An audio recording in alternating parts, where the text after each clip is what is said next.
It's a brand new season of Under the Microscope, and welcome back everybody. Welcome to the subscribers, the people who like the videos and commented. It's so nice that you guys are seeing me again. I'm so happy for you. This season, we're tackling mental health and well-being, particularly men's mental health.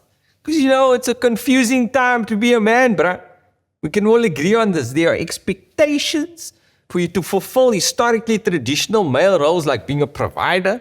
But then you can't be too much of a historically traditional male because we haven't been that historically lekker. You know what I'm saying? So we're going to tackle some of the issues in the hope that we can encourage men to be better and do better. And in turn, this will also help everyone else in society. Okay? We're going to do it. Okay. Let's start with putting fatherhood under the microscope. I've got 4 kids, bro. 4. 1, 2, 3, 4. I've been overpopulating the earth. And I'm telling myself being a father is actually gangster, bro. You get to shape Lighty's lives and how they turn up in the world. Respect. It's cool being a father figure. But on the other hand, the figure you get as a father, that's not cool, bro. The dad bod, no, man. I'm thin, but I still have the midsection. You know, that midsection. I wanted to be a role model. Instead, I'm modeling my roles. That's not cool. But I want to be a father figure.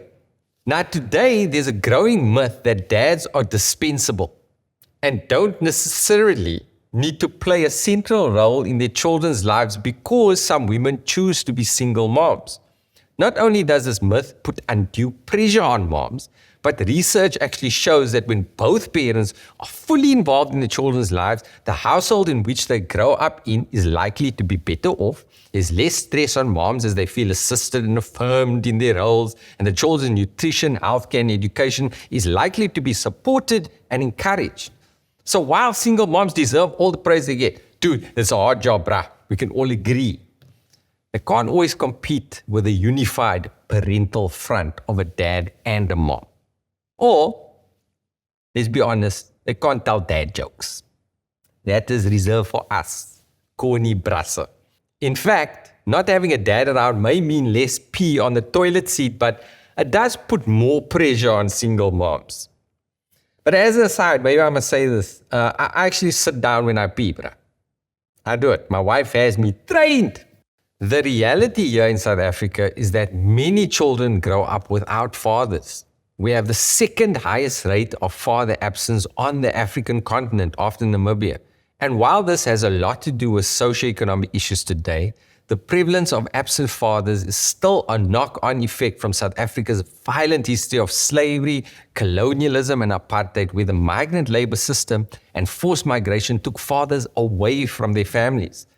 And this destroyed the nuclear family and disrupted traditions and cultures, and has affected generation after generation, with many young men unknowingly repeating the same patterns as their fathers before them. But we can change this pattern, and we must try, because by being absent, fathers can cause feelings of rejection and pain in their children.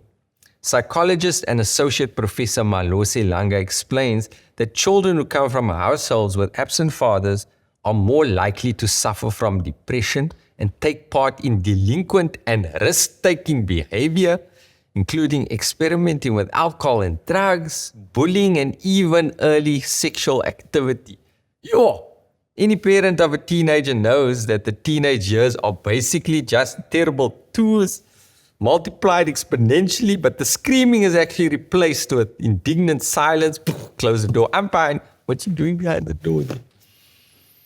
So it's much easier to tag team this challenging time, moms and dads together as a united force to manage the teenage mutants. They are mutants. I love them, but they're mutants. And boys learn vital life skills and behavior from a father or father figure, like importantly how to respectfully interact with girls and women, and how to handle the transition from boyhood to manhood. Boys learn from their fathers, so it's important to be a great example. It's very important. And daughters also benefit big time from having their dads around.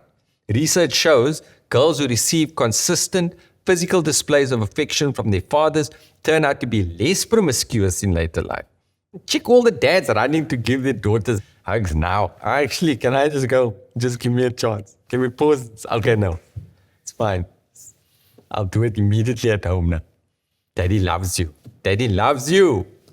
Girls who have a great relationship with their dads are more likely to do better in school, be more confident, self-assured, and have healthier romantic relationships when they are older. So it's clear, guys. We need awesome dads around. It's important. We need them to be present. That's the buzzword. Be present. Coach, just be present. Be involved, nurture and support their children, and that means both financially and emotionally, because having a good relationship with their children is equally as healthy for men. It's true. Children motivate dads to be healthier. They force dads to be more active. Being a good dad also gives a man a sense of purpose, builds his self-esteem. As a society, we need to support dads in being good dads. Like recently, a photo of a dad kissing his son before school got some unfair and negative criticism on Twitter. One person said, like, I kiss my girls on the forehead, my boy takes a hug and a handshake, but that's all yeah. Right? Don't do that, it's okay. Don't diss this dad and turn his sincere affection for his son into something that's not. I mean, we need to encourage dads to be more open and loving and not treat their sons differently to their daughters. That's gender equality right there. And it's difficult, but it's difficult, like I can kiss all my babies, the younger ones, easily. Like I'm just saying me, right? But my older one is getting hairy, bruh, and like still wants to like sometimes lie in the bed with all of my and like, no, dude, you got knobbly knees, you stubble, no, please. That's something I need to work on, right? We're not all perfect. It's a process. And then there's the money and maintenance issue. There's no doubt that a father must financially support his children. However, a man can only contribute what he can afford, and he should not be deprived access to his children based on what he earns, like some Twitter conversations have suggested. Here's the reality for many Black South African men. For decades, they've had to take on menial jobs that are far away, and even dangerous jobs like going underground as mine workers to earn money to support their children.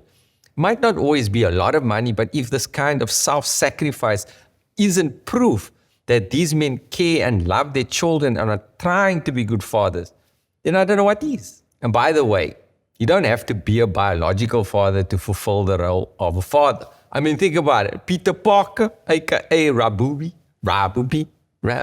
Remember that, bro? He had Uncle Ben. With great power comes great responsibility. Remember that, bro? The Karate Kid had, Daniel-san had Mr. Miyagi. Harry Potter had Professor Dumbledore. Harry. Know that, bro? And the Fresh Prince had Uncle Phil. These are what we call social fathers. And they can be good role models, giving a child emotional and financial support and nurturing relationships. So if you are an uncle, an older brother, a grandfather, or a family friend, step up and assume the role of a father figure if a family situation is crying out for it. You can do it. So guys, let's end off by praising dads and father figures like they deserve to be. Here's to all the fathers, the tatas, the papas, those who want to be better role models, those who aren't there yet but have it in them. You can do it, bruh. Including me. You don't have to do it alone. There's support for men who want to be better dads. You can go to check out the link below. A lot of information there that can help you, move on. And as always, don't be shy. Show your opinions in the comment section. That's what it's there for. This is Dr. Riyad Musa signing off for Under the Microscope. Stay awesome.